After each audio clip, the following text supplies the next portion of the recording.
6 Наполеон. Профессор Мормертийн эцэс болсон цагаас хойш Лондон хот маань эрүүгийн хэргийн мөрдөх мэрэгжихтэй хүнд онц сонин биш хот болжтэй гэж Шерлок Холмс надад нэг удаа хэлж үлээ. Энэ тухай харамсаж болох үз. Олигтой хүмүүс тийм олон байхгүй гэж би бодож байна. Таны хэлдэг зөв. Би үүнийг зөвхөн өөрийнхөө үзлээр үздэг юм гээд Шерлок Холмс дөнгөж сая бидний цай ууж байсан ширээний тэндээс сандлаа холдоолж. Энэ хүний үхсэн явдал нийтэд хожоотой болсон нь гарцаагүй. Харин 60-100 битүү хэрэг мөрдөн шинжилдэг ядуу мэрэгжилтэн л алдсан юм. Мормертийн ажилан амьдарч байсан тэр цагт миний тухайд өглөөний сонинуудад онцлог явдлууд дүүрэн байдагсан. Аалзны шүсэн торны зах өчүүхэн жижирч хөдлөх нь түүний голд аалз суулаа гэдлийг мэдхэд хангалттай адил. Балархай мөр, бодлаантай мөртөө бүдэг бадаг баримттай харагдах боловч тэр нь Мормертийн өөдгүй хар санааг ойлгон мэдхэд хүрэлцээтэй байдаг байлаа. Миний гарт энэ бүхий дүлхүүрэн байдаг болохоор жижиг хулгай балмад явдал, ямар ч зориггүй байдлаа дарлан доромжлох зэрэг нь хоорондоо холбоотой нэгэн бүхэл зүйл болг юм. Гэмт хэргийн аймгийг шинжилэн судлахад Лондон хот шиг тийм зангилаа болсон нийслэл Европ тегд байгаагүй. Одоо бол гэд Холмс дал мөрөө хавчив. Холмс дэндүү даваа дуулж ярьсан нь мэдээжин хэрэг. Мормертийн үхснээс хойш Лондонд гэмт хэрэг огт алга болоогүй. Харин үнэн хэрэгтээ ховор болсон. Бас битүүдэг нууц байдал нь ч бага болсон юм. Холмс буцаж ирснээс хойш хэдэн сар өнгөрч би Холмсын хүчлэн ятгсан ёсоор өөрийн эмчийн практикийг худалдаж орхиод Беркер стритэд байдаг хуучин байрандаа дахин очиж суулаа. Вернер гэдэг нэг залуу миний Кенсингтонд олж авсан өчүүхэн ажлыг миний хэрсэн өндөр үнээр үг дуугүй худалдан авлаа. Учрыг нь би дөнгөж хэдэн жил өнгөрсөн хойно олж мэдсэн чинь Вернер нь Холмсын холын хамаатан байсан ба миний найз тэр хүнд мөнгө өгсөн юм байжээ. Бидний хамт өнгөрүүлсэн хэдэн сар нь Холмсын хилдэгчлэн янз бүрийн явдлуудаар ховор үр дүнгүй биш байлаа. Оройн цагуудаар Лестрид манахаар их ирдэг байсан. Лестрид голдуу түүнийг Лондон хотын Скотланд Яардын албан ёсны эрүүлчийн хувьд мөрдөн шинжлэх явдал өөртөө даалгасан хэрэгүүдийн тухай ярьдаг байлаа. Харин Лестрид энэ удаа янжуурынхаа утааг савсуулан дуугүй суух юм уу, эсвэл цаг агаарын байдал, сонин хэвлэлийн тухай ярьдаг байлаа. Гэвч Холмсыг хуурахад тийм амаргүй билээ. Тан дээр нэг сонин хэрэг байна да гэж Холмс асуухад сонин гинэ. Хүний санаанд багтахааргүй тэнэг хэрэг. Тэгээд л сонин байж магадгүй. Ийм ч учраас би таныг зовоох гэж зүрхлээгүй юм гэж Лестрид хариулав. За яриад байгаарай. Холмсгүй та. Манай энэ цагт Наполеон хааныг үзэн яддаг хүн байна. Тэгээд тэр хүн нүдэндээ дайрагдсан эзэн хааны дүр бүрийг хэмгчиж явдаг гэвэл үнэмшигсэн болов. Холмс зөөлөн самтлынхаа түшлэг рүү налан сууж. Би иймэрхүү юмд муу шүү дээ. Эмчэд хэлэлдэ гэв.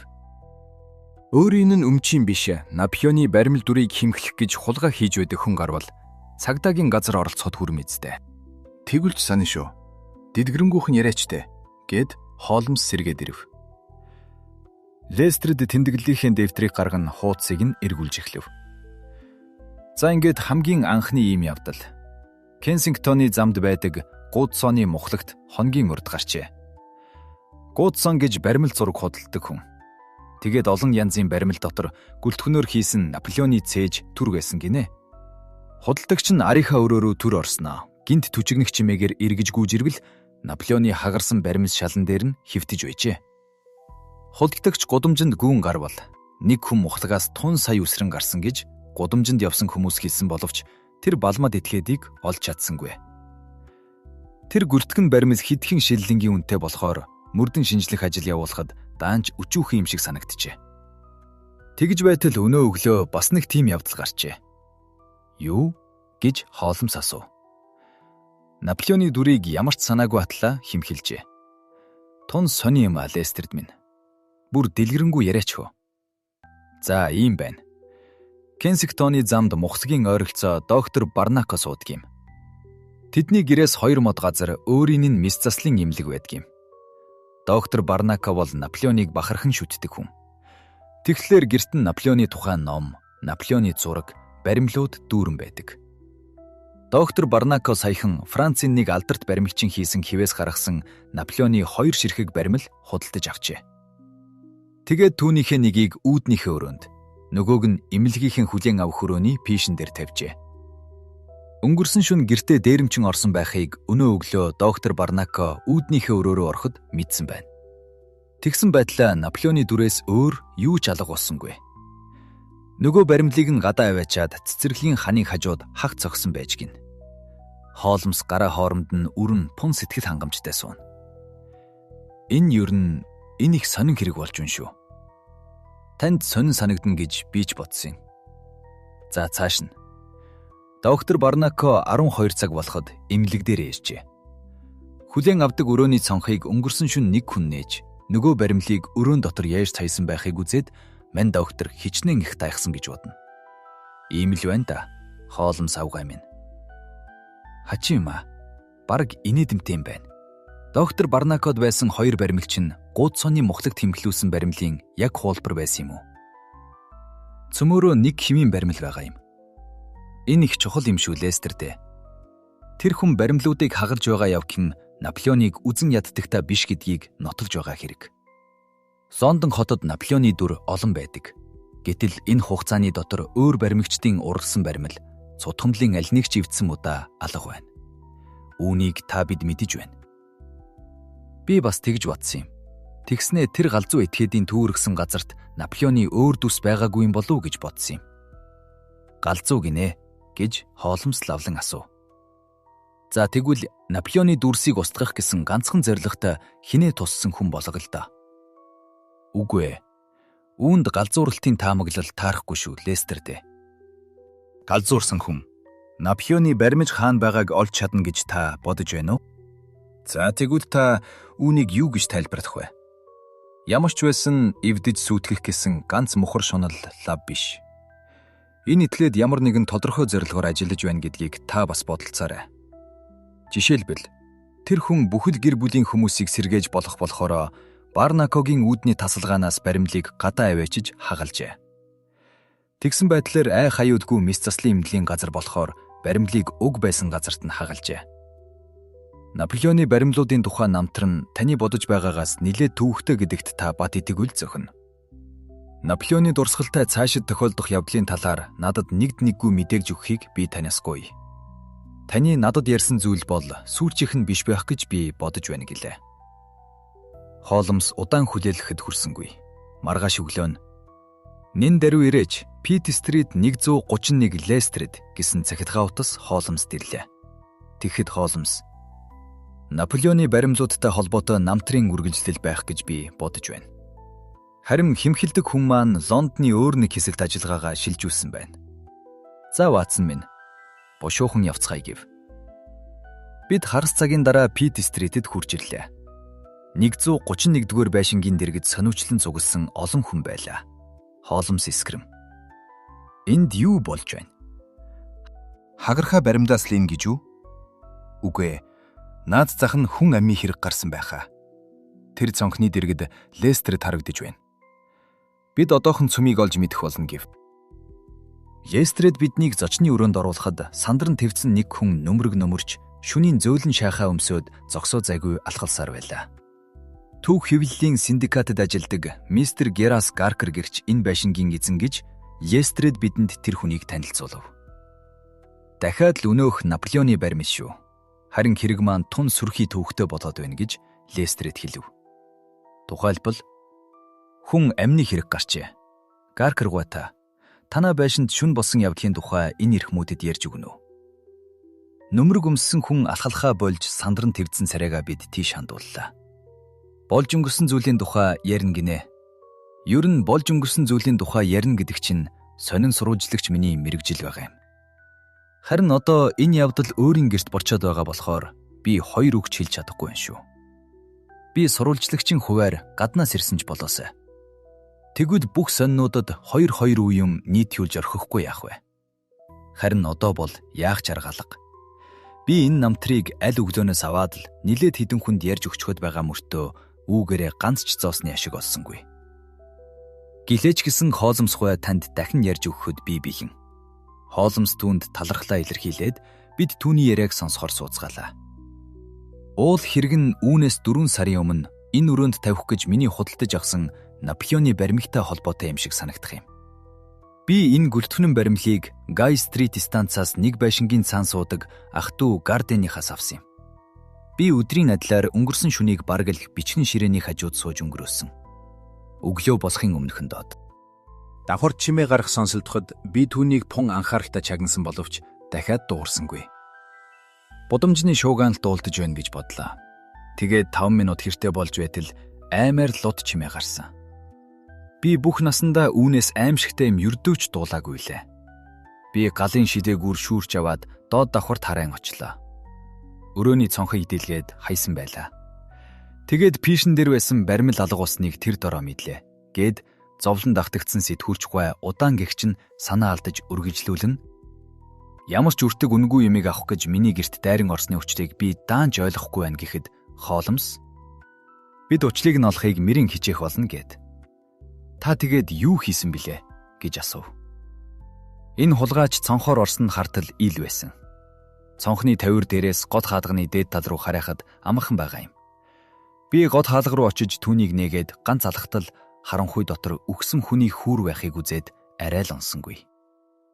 Би гэр өдөө яран гүйж гарч идэн аваачаад харсан чинь алагдсан хүн байлаа. Тэр хүн 2 өвдгөө дээшээ гозойлхон амаа том гихч ангаагаад үхсэн байлаа. Хоолойг нь хөндлөн могтгсон байсан. Ер нь тэр хүүр цусан шалбагт хөвж байсан юм. Би арай гэж шүглээ дуурган цагдаа нарт дохио өгөөд ухаан алджээ. Намайг ухаан ороход цагдаа миний дэргэд зогсож байсан. Тэгэхэд би үүднийхээ өрөөнд хэвтэж байсан. Та адагдсан хүн хэн гихч болохыг олсон уу гэж хооломс асуухад Хестрид олоогүй. Ам өргөдөгч нь хэн гихч болохыг олж тогтооход нэмэр болохын бидэнд юрдөө олдоогүй. Ер нь тун чирэг биетэй 30 орчим насны өндөр нуруутай нар салхин баланцсан царайтай хүн билээ. Өмссөн хувцс нь ядуухтар гэвч ажигчин хүнтэй адилгүй. Дэрэгдэн тунсан цусан дотор эвэр иштэй тонгорг байсан. Хармаан дотор нь алим, пичэн бас гэрэл зургаас өөр юу ч байгаагүй. Тэр зураг энэ байна гэв. Бид бүгдээрээ өнөө зураг дээр шавцгааж хар нүд нь амьд юм шиг ширтэн харсан сармагчин маягийн базаахгүй царайтай зураг байхыг үзцгээв. Хооломс өнөө зургийг авч их анхааралтай үзэж эхлэв. Тэвж байснаа хооломс гинт Лестердэд хандаж. Наполеоны дүр нь юу болсон бихэ гэж асуув. Бид орж авсан. Харин дундуур нь хах зогчсон байна үлээ. Хаанаас олов? Камптон Гозын замд байдаг хөнгүү байшингийн дэргэдэх цэцэрлэгээс олсон. Би одоо тийш явлаа. Хооломс, гүй та явах уу? Явуулгүй яах вэ? Харин би энд нэг жаахан юм үзээд ирхий. Хооломс хевс үзэж дуусаад цонхоор харлаа. Баримт аваад явдаг энэ хүн чинь тун урт хүртэй юм уу? Үгүй бол тун чадамгай шалмаг хүн юм байна. Цонхны тавирт хурж байж цонх нээнэ гэдэг чинь тийм амар хэрэг биш. Гаркергүй, та бидэнтэй явж баримлахаа үлдэгдлийг үзэх үү? Гэвч сэтгүүрч маань хизээний ширээний хажууд суучихсан байр. Түүний хийсэн нь би юухэн ч болсон бичих гэж оролдолгүй болохгүй. Миний гэрийн босгон дээр хүн амны хэрэг гараад байхад би үүний тухай юу ч бичихгүй байвал тоогүй. Баримлыг байшингаас хэдэн зуугаад метр газарт хаглан хайжээ.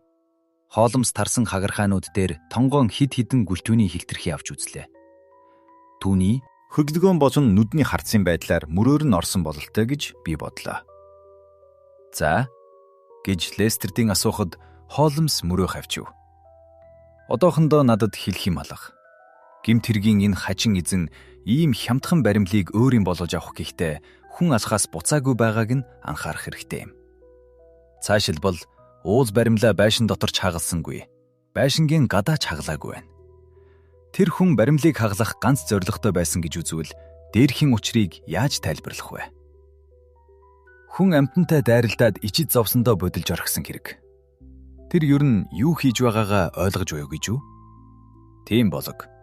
Дэрэгд нь баримлаа аваачиж хагалсан байшинг та анхаараач гэж Хооломсын хэлэхэд Лестерд эргэн тойром харлаа.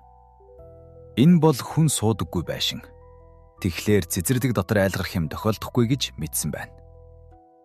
Тийм ээ. Хүн суудаггүй өөр байшин байсаар байхад хажуугаар нь гараад явсан байх шүү. Яагаад тэнд баримлаа хаглаагүй байх вүлээ? хүн амьтантай дайрагдах аюул нь түүний алхах нэг бүрд нэмэгцээр байсан нь мэдээж хэрэг. Гэтэл тэр хөнгүү байшингаас энэ хөнгүү байшин хүртэл явсан байх шүү дээ. Би учрыг нь олохгүй байна. Удамжны чийдэн бидний толгой дээр байгааг хооломс заагаад. Энд бол тэр хүн хийж байгаа юм харж чадна. Харин тэнд бол харагдахгүй шүү дээ гэв. Нээр нь тийм юм гэж Лестерт дуу хартан. Доктор Карнакогийн авсан баримлыг бас чийдэнгийн дэргэд хагалсан байсныг би одоо санаж байна. Тэгээд үүнээс ямар мөрдлөг гарах ёстой вүлээ? Хооломсгой минь. Одоохондоо юу ч гэх юм алга. Ямар ч байсан энэ баримлыг сайн санаж бичиж авах хэрэгтэй. Лестерд та одоо яа гэж бодож байна? Адагдсан хүн хэн болохыг лавлаж үзье. Тийм ээ, энэ ч чухал. Гэвч энэ бол миний явах зам биш ээ. Ингээд би таныг хүчлэх гэж бодоогүй байна. Тэгэхээр та ч өөрийнхөө замаар яв. Би ч өөрийнхөөрөө явъя. Тэгээд сүүлд олж мэдсэн юмаа харьцуулж үзээд дутуу дудмаг зүйлийг нь нөхөж гүйцэнэз. Тун зөв гэж Лестерд зөвшөөрөв. Тийм.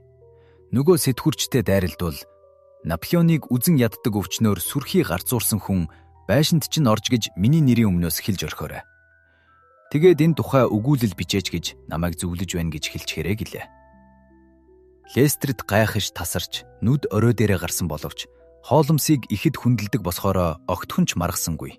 Бидэнтэй салах ёс хийгээд явлаа. Шерлок Холмс Падтай хамт Гай Стритэд ирж өнөөх баримлыг худалдсан ах トゥ Гардингийн мухлагт ирлээ. Гардингвай үдээс хойш ирнэ гэж залуу худалдагч бидэнд хэллээ. Яах ч арга алга да. Дараа ирэхээс биш Ватсон минь. Надад зарим нэгэн таамагзал байгааг таач барахцаалж байгаа биз? Энэ баримлуудын намтрыг анх бий болсон тэр үеэс нь эхэлж мөрдөх хэрэгтэй юм. Баримлуудын онцгой хур заяаг тайлбарлаж чадахгүй ямар нэгэн онцлог юм тэдэнд байгаа эсхийг би мэдэх хэрэгтэй. Одоохондоо Наполеоны түрүүчийн 3 баримлыг худалдсан Кенсингтоны замд байгаа Гүүдсэнд очие гэлээ. Гүүдсэн гэгч улаан царайтай, намхан нуруутай бүдүүн хүн байв. Тэр ширүүн маягаар ярьдаг хүн юм. Тийм ээ, эрхэм ээ. Муу новш. Наполеоны минь баримлыг миний лангуун дээр хагалсан байгаа. Тийм ээ. Би доктор Барнинкод 2 баримл хөдөлсөн. Би энэ баримлуудыг хаанаас авсан бэ гэж юу? Талт гэдэг газрын Черч Стритэд Гэлдрээс авсан юм. Надад ийм баримл хэд байсан бэ? 3 байсан. 2-ыг нь доктор Барнинкод зарсан. Нэг нь гигэн цагаан өдрөөр манай лангуун дээр химхлүүлсэн. Би энэ гэрэл зургийг таних уу гэж юу? Танилгүй яах вэ? Беппол байна. Янз бүрийн юм урлах, алт тавих, жазанд юм суулгах гэх мэтэр манайд жижиг ажил хийдэг байсан юм. Энэ залуу өнгөрсөн 7 хоногт баримл хагалдгийн урд өдөр нь манайхаас явчихсан. Тэр манайд хаанаас ирснийг мэдэх үү? Үгүй, мэдэхгүй байна. Бид мухалгаас гарахад хооломс надад хэлсэн нь.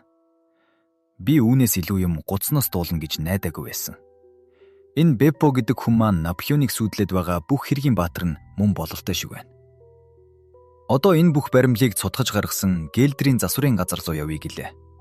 Парт гэдэг газрын голын эрэг дагуу нутагт хүрч баримл хийдэг газрыг тэр дороо олоод миг том тасалгаанд орвол 50 орчим ажигчин баримл барих нь барьж цутгархан цутгаж байлаа. Тентхийн эзэн биднийг найрсгаар өгтөн хооломсын тавьсан асуултанд төлөв хариулж өглөө. Худалдааны дансанд байгаа тэмдэглэлээс үзэхэд баримгч Дэвиний уралсан хിവэр гөлтгөнөн баримл 6-г цутгажээ. Нэг ээлжид цутгасан баримлын хагас нь болох 3 шихэг баримлыг үүнээс 3 жилийн өмнө гудсанд явуулсан. Нөгөө 3-ыг ах トゥ Гардинг нарт явуулсан байлаа. Нэг баримлын мөн 6 шиллинг төдий боловч худалдаачин хүн нэг бүрийг 12 шиллингээр зарж болох байсан юм. Дүүс хэвлэх ажлыг одоогийн бидний байж байгаа өрөөнд гол төлөв Итали хүмүүс хийдэг байжээ. Цутхан гарсан баримлыг үүдний өрөөнд тавьж хатаагаад хадгаламжийн газар хийдэг байжээ. Хооломс энэ бүхнийг маш их анхааралтайгаар сонссны дараа нөгөө гэрэл 6 Гэлдерт үзүүлв. Энэ зураг үйлдвэрийн эзнийг сүрхий хилмигдүүлв. Гэлдрийн уур хилэн нь бадран хараал зүхэл болж гарлаа. Муу дээрэмчин. Өөдгүй муу новш. Би үүнийг чинь сайн танина. Энэ муу хогийн чин гайгаар манайд цагдаа ирж байсан юм. Одоогоос 1 жилийн өмнө энэ этгээд чинь өөр нэг Итали хүнийг хутгаж орхиод үйлдвэр дээр давхиж ирсэн юм. Цагдаа түүний үсгийг даран мөрдөж яваад энд барьж авсан. Нэр нь Беппо гэдэг. Харин овгийг нь би дуулаагүй. Ажилд их сайн хүн шүү. Гэлээч гэсэн өөдгүй муу амтан байгаа юм гэж гэлтрийн хэлэхэд Холмс. Түүнийг баривчлаад дараа нь юу болсон бол гэв. Нөгөө хутгалуулсан хүн нь амьд гарсан болохоор Беппог 1 жил гянтанд хорхоор шийтгсэн. Тэр одоо шоронгоос гарсан байх. Беппо хаан байгааг манад ажил хийдэг үеэл ах нь мэдэж байгаа байх. Тэр танд хэлж өгч магадгүй. Харин Беппод манайхаар үзэгдэх нүүр байхгүй. Беппо хэдийд баригдсан билээ гэж Холмсыг асуухад гэлтэр худалдааныхаа дансыг эргүүлэн үзээд манайхаас 5 дугаар сарын 20-нд сүүчийн удаа мөнгө авсан байна гэлээ. Бидний ирсэн тухай үеэл ахт нь нэг ч үг битгий хэлээрээ. Миний эцсийн хүсэлт энэ. Холмс эзэн талархлаа илэрхийлсэний дараа бид хоёр гадагшаа гарлаа. Бид үдшийн бүрий болж байхад хоол идэх гэж ресторанд очиод өглөө бидний таньж болсон нөгөө сэтгүүлчээс орон сонинд бичсэн өгүүллийг уншиж үзлээ. Холмс юмаа идэх зуур сонныг уншаад дараа нь надад хандаж "Энэ их сайн байна. Ватсон, та сонсооч. Энэ хэргийн талаар ямар ч зөрөлдөөн байж болохгүй гэдгийг бодоход их тааламжтай байна. Цагдаагийн газрын хамгийн туршлагатай хүмүүсийн нэг болох Лестерд Гуэнерд гарсан зөвлөгч мэрэгжигтэн Шерлок Холмс нар эмгэнэлт байдлаар бууссан өөдгүү балмаад хэрэгүүд нь санаатаагаар үйлдсэн гэмт хэрэг биш, харин галзуурсан өвчний үр дүн юм гэдэг нэгэн дүгнэлтэд хүрсэн байна. Оюун ухааны дороотлоос өөр юу ч байлаа гэсэн болж өнгөрсөн зүйлийг тайлбарлаж хараахан чадахгүй болоо гэжээ. За, одоо ах トゥ Гардинг нарын худалдааны газар өөд явандаа Ватсон минь. Гардингийн худалдааны газрын эзэн сэтгэх ухаанаар сайн, шалмаг бөгөөд яриа хүн. Холмстой их л удаан ярилцлаа. Тийм ээ, би энэ тухай оройн сонноос олж уншсан. Эрхэм минь Горос Гаркергүй гэж манай худалдан авахчийн нэг байгаа юм.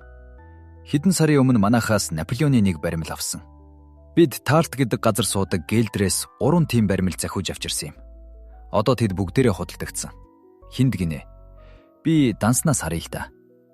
Гаркерт гуйд нэгийг Чесвигт байдаг Лабурним гэдэг вилд суудаг Фозия Бронгуйд, нөгөө нэгийг нь Бидинг дэх Дод Гровийн замд байдаг Сандифордод зарсан юм байна. Энэ зураг дээр байгаа хүнийг би танина гэж үү? Танихгүй. Үзээч үгүй юм байна. Холмс Гардингуйтай ярилцах зураа хид хідэн юм тэмдэглэж авсан ба ер нь ярианы үр дүнг би ойлголоо. Бид хоёрыг гэртээ харж ирэхэд Лестерд ирчгээд биднийг хүлээж ядан өрөөнд дотуур хойш урагшаа алхалсаар байлаа. За гэж Лестерд асуув. Бид фабрикийн эзэн бас 2 худалдаачинтай хоёртай нь уулзаад ирлээ. Одоо би баримл нэг бүрийг анх бий болсон цагаас нь аваад яг мөрдөж чадна. Баримл шүү. Би өнөөдрийн хувьд танаас илүү юм хийсэн шиг байна. Би алгадсан хүн хэн босхийг олж тогтоосон. Алсан шалтгааныг бас олсон. Уухай. Манад Италийн хорооны мэрэгжигтэй нэг байцаагч байдаг. Алгадсан хүн нь Неапол хотоос ирж Лондон хотын аюултай дээрэмчний нэг болсон Пьетро Винучи гэдэг хүн мөн гэж тэр байцаагч маань шууд танилаа. Винучи мафия гэдэг улс төрийн нууц байгууллагатай холбоотой байжээ. Нөгөө хүн бас л Итали хүн бололтой. Бас тэгээд энэ нууц байгууллагатай бас л холбоотой байсан бололтой. Нийгэмжгийн хорооны тогтоосон ёсоор алах явдал нь энэ улс төрийн нууц байгууллагуудад ерийн үзэгдэл гэдгийг та мэднэ газар. Бидний олсон гэрэл зураг маань тогтоол зөрчсөн хүний зураг байх. Түүнийг алахыг Пьетро Винучид даалгасан хэрэг биз? Пьетро Винучи түүнийг мөрдөж аваад эцсийн баригтаар өөрөөр алгадсан байна. Энэ тайлбарыг ямар гэж та бодож байна? Холмсгүй минь. Би тон их баярлж байна. Тон сони юм байна. Харин Наполеоны баримл хэмжчээд байгааг яаж тайлбарсныг минь мөрдөж чадсангүй. Наполеоны баримзууд шүү. Та энэ баримзуудын тухай бодлоос ердөө салж чадахгүй байна да.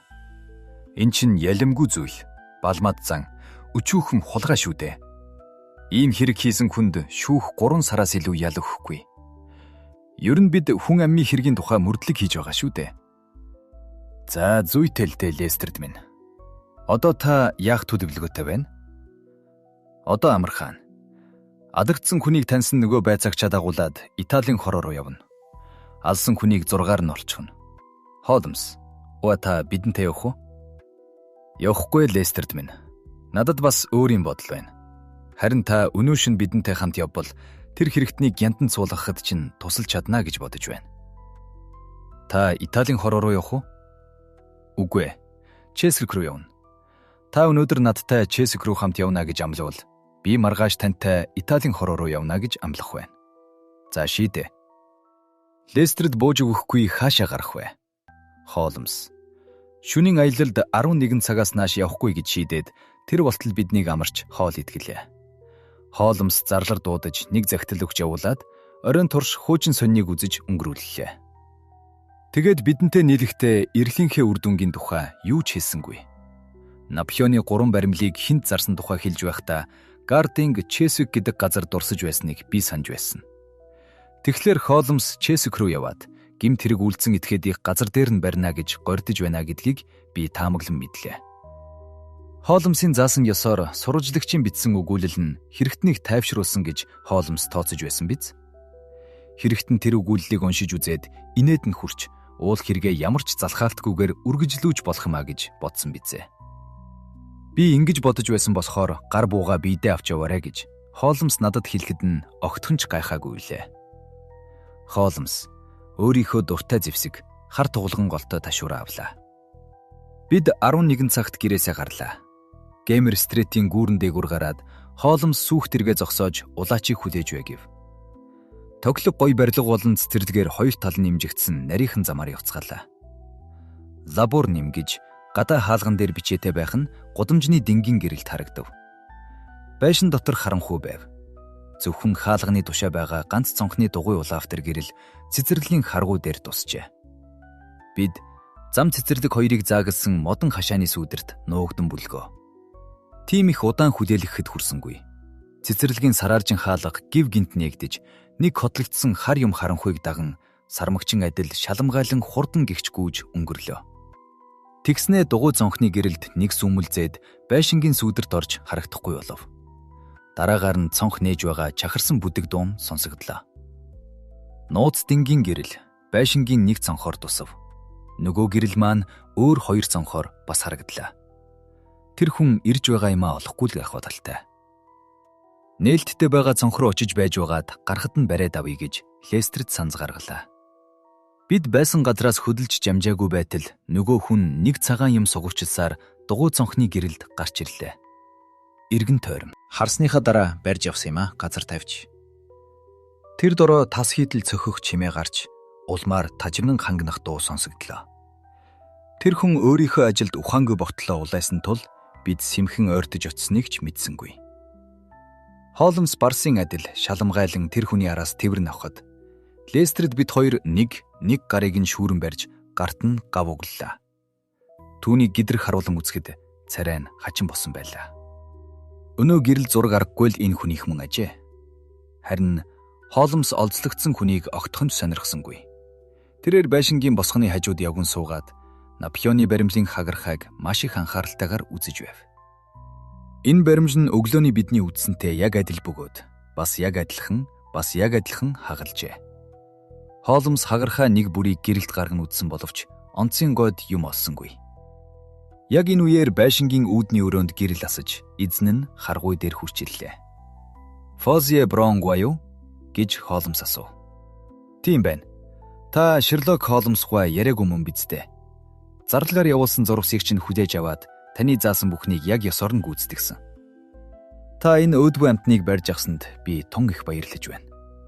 Фоzie Бронгвай биднийг гэртээ орж ямар нэгэн юм уугаач гэсэн боловч баривчлагдсан хүнийг бушуухан аваачих гэж Лестерд яарад болсонгүй. Манай тэргийг бидэн дээр ирүүлэхэд бид юуны урд цагдаагийн салбар руу явцгаалаа. Хэрэгтний хувцсыг нэгжихэд хідэн шиллинг. Иш дээр нь шинхэн цус тогтсон урт хутганаас өөр юм алга байхыг олж тогтоолдоо бичив. Ажил бүтлээ. Одоо энэ нэрийг олж тогтоохол дутуу байна гэж Лестерд хэлэхэд Холмс: "Үгүй, ажил дуусаагүй байна. Лестерд найз минь, үүнийг дуусгах хэрэгтэй.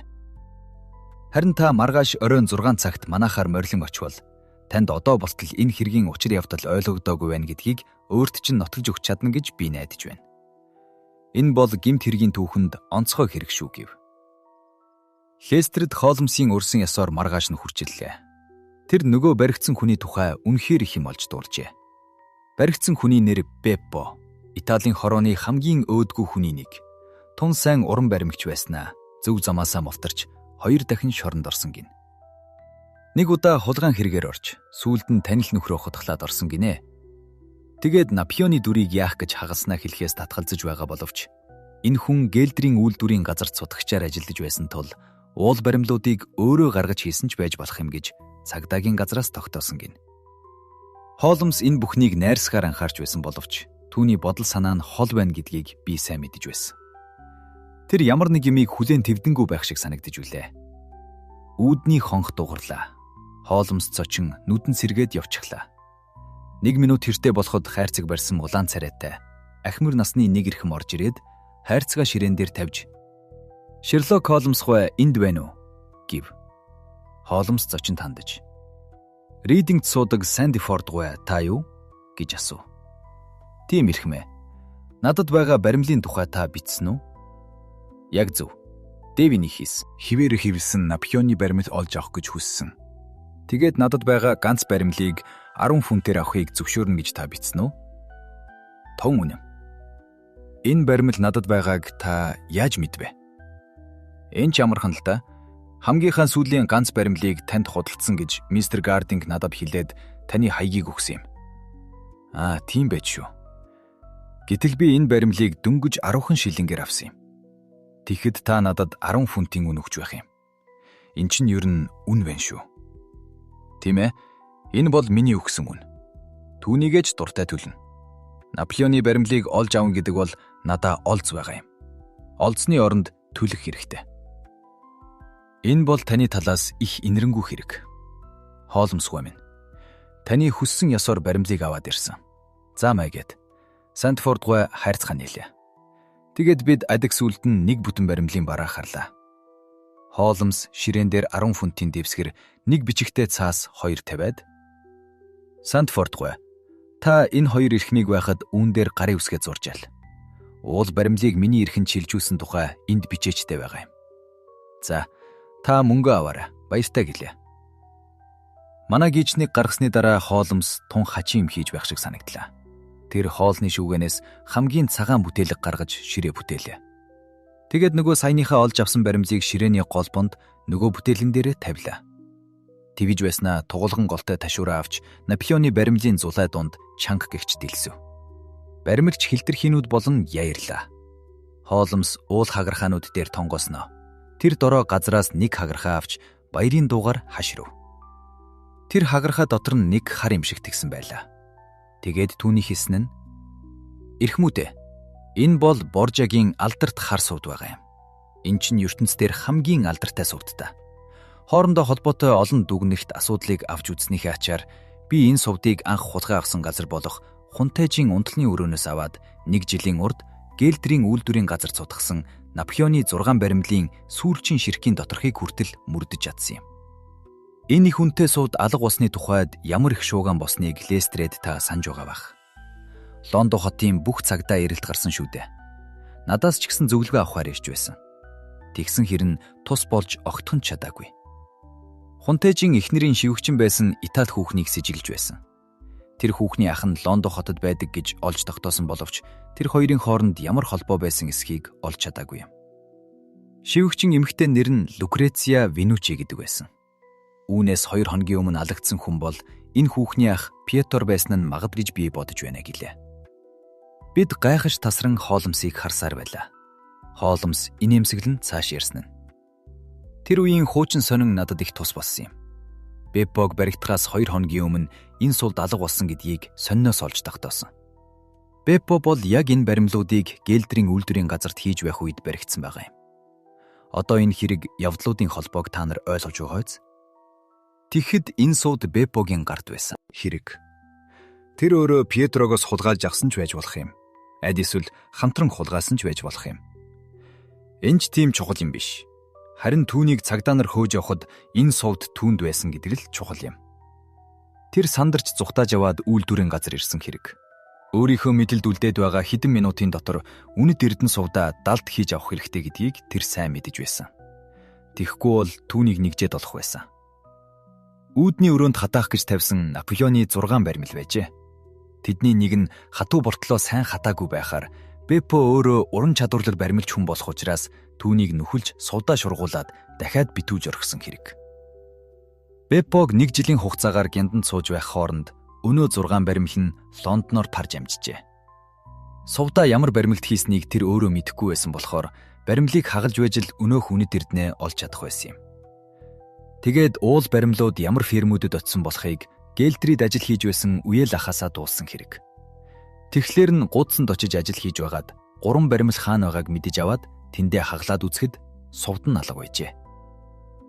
Нөгөө 3 баримл нь хаана очисныг Гардингинд ажил хийдэг ямар нэгэн Итали хүнээс дуулж аваа биз. Нэг нь сэтгүүлч Гаркрид байсан. Тэдэнд мань хүн хамт хулгай хийсэн Пьетро Винучтэй мөргөлдөжтэй. Беппо түүний хоолойг огтолж цаатгаасаа ангижирсан байна. Пьетро хулгай хийхэд оролцсон бол Беппогийн зургийг юунд биедээ авч явсан хэрэг вэ? Беппогийн тухай мэдээлэх бололцоотой байх гэж тэр байхгүй юу? Беппо ямар нэг юм ирж байсан гэдэг чинь хүн амьтны хэрэг гарсан газар болох сэтгүүлчинд очиод байхад ил болоод ирсэн юм. Яагаад хоосон байшингийн дэрэгдүр өнгөрч гараад Дэнлүүний гэрэл туссан цэцэрлэгт ирж байж баримлаа хар зогсон бэ гэдгээс ил байсан. Тэгэхэд бүтэн баримт 2 үлдээд байсан. Харин Беппо Гаркринд байсан баримлаас үнэт эрдэнэ олоогүй. Болохоор нөгөө 2 баримл дотроос ирэх ёстой байсан. Беппо хамгийн түрүүнд Лондон хотод горьдлоо таслаад алга бол Забурним гэдэг газар руу явна гэдэг нь мэдээжин хэрэг. Дахиад хүн амны хэрэг гаргуулахгүй байх зорилгоор тэр байшинд суудаг улсад сэргийлж хэлсэн юм. Тэгээд ч сайхан амжилт олсон шүү дээ. Тэр үед би Боржигийн сувдын хойноос гөрөө хийж байна гэдгээ сайн мэдэж байсан юм л да. Сувд алга болсон явдал Наполеоны баримлыг хаглаад байгаа намтар хоёрыг ам өргөцсөн Пьетро Винучи нэр хооронд нь холбож өгсөн юм. Лабурним гэдэг байшингийн үүдэнд хагалсан баримл дотор сувд нь байсангүй. Тэгэхээр сувд нь Ридинг түлдээд байгаа ганц баримж дотор байх ёстой. Би энэ баримлыг та бүхнийг харсаар байхад олж авсан. Одоо тэгээд энэ баримж маань та бидний өмнө хагарахаа хэвтэж байна. Сувд жин байж байна. Ватсон минь, үүнийг үүж шатах шүүгэнд хийж орхиорой гэв.